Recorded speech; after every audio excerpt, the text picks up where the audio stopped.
आपकी जिंदगी में कभी ऐसी रात आई है जिसकी शुरुआत बहुत मामूली सी हो पर फिर वो आपकी जिंदगी की सबसे बढ़िया रात बन जाए? Are you sitting comfortably? Then we'll begin. ये किस्सा है 22 जून 1990 का। हमारे स्कूल का आखिरी दिन था। हम पांचों साथ में थे। Oliver Chamberlain, Peter Page, Stephen Prince, Andy Knightley और मैं। मुझे सब लोग किंग बुलाते थे क्योंकि मेरा नाम है गैरी किंग। ओलिवर बड़ा मस्खरा था। वो खुद को बहुत बड़ा खिलाड़ी समझता था पर वो सिर्फ बातों का शेर था। हम उसे पनौती बुलाते थे क्योंकि उसके माथे पर एक निशान बना था जो 6 जैसा लगता था, पर उसे वो पसंद था। पीटर हमारे ग्रुप का बच्चा था। वो वैसा बच्चा नहीं था जिसके साथ आमतौर पर हम दोस्ती करते थे, मगर हंसी मजाक के लिए वो बंदा एकदम सही था। और हाँ, वो मालदार भी तो बहुत था। स्टीव सबसे मस्त मौला बंदा था। हम गिटार बजाते थे, लड़कियों पे लाइन मारते थे।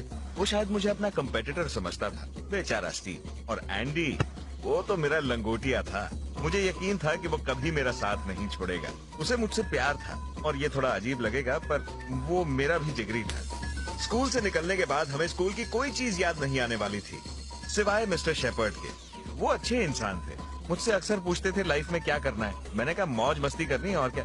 उन्हें मेरा जवाब मजेदार लगा पर मैं तो काफी सीरियस था सिवाय उस रात में। न्यूटन हेवन हमारा शहर था, हमारा प्लेग्राउंड था और हमारी सारी दुनिया। उस रात यही शहर हमारी मस्ती का गवाह बना था। हमारा मकसद था गोल्डन माइल फतह करना।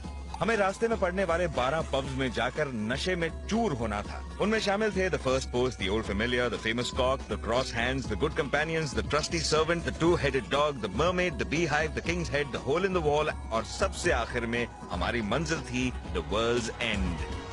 मैं अपनी गाड़ी लेकर शहर में निकला था। गाड़ी का नाम था बिल्लो चमन बहार क्योंकि वो बड़ी जानदार और शानदार थी और हम निकल पड़े आजादी का जश्न मनाने। हमें कोई नहीं रोक सकता था। तो बिना वक्त बर्बाद किए हम पहले पब में पहुंच गए और मस्ती शुरू हो गई। हम पी रहे थे, बहस कर रहे थे, हमारे साथ लड़कियां थीं, शराब थी, यारों का रूठना मनाना था और हाँ, सबसे जरूरी बात, ढेर सारी शराब थी। 5वें पब तक पहुंचते पहुंचते हम खुद को दुनिया का बादशाह समझने लगे थे। तो हमने सोचा क्यों ना बाबा जी की बूटी खरीदी जाए जो रेवरेंड ग्रीन नाम का एक बंदा बेचता था। 6ठे पैक के बाद ओलिवर की हिम्मत जवाब दे गई और हम उसे वहीं छोड़ गए। अगले ही पब में मुझे ओलिवर की बहन मिली जिसके साथ मैंने अपाहिजों के टॉयलेट में बहुत उत्पात मचाया। सैम कुछ देर तक तो मेरे साथ रही, उसके बाद मैंने उसे हकार दिया क्योंकि उस रात मुझे एक और लड़की से मिलना था जिसका नाम था एम्बर। 9 पैग के बाद तो मानो दुनिया हमारी दुश्मन हो गई थी। बी हाइव में सब पागल हो चुके थे, इसीलिए हम सब ने बाबा जी की बूटी फूंकने की तैयारी शुरू की। बस फिर उसके बाद तो सब कुछ हाथों से निकलता ही चला गया। हम सब तो सिर्फ होश खो बैठे थे मगर पीटर तो उल्टियां करने लग गया। इसीलिए उसे वहीं छोड़कर हम 3 लोग आखिरी 3 पब्स की तरफ निकल गए।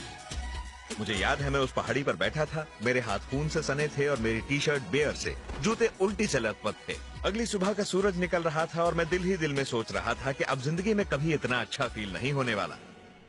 और एक बात बताऊं, वैसा कभी फील हुआ भी नहीं। थैंक यू गैरी, आपकी कहानी बहुत इंस्पायरिंग थी। कोई और कुछ कहना चाहता है क्या, या गैरी से कोई सवाल करना है? क्या तुम दुखी हो? दुखी क्यों? क्योंकि तुम सब वर्ल्ड से नहीं जा सके।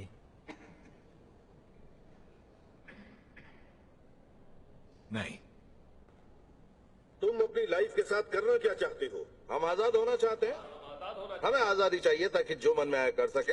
हम नशे में चूर होना चाहते हैं, अच्छा समय बिताना चाहते हैं और आज हम यही करने वाले हैं। बेहतरीन समय बिताने के लिए कुछ भी करेंगे। हम सब मस्ती करेंगे।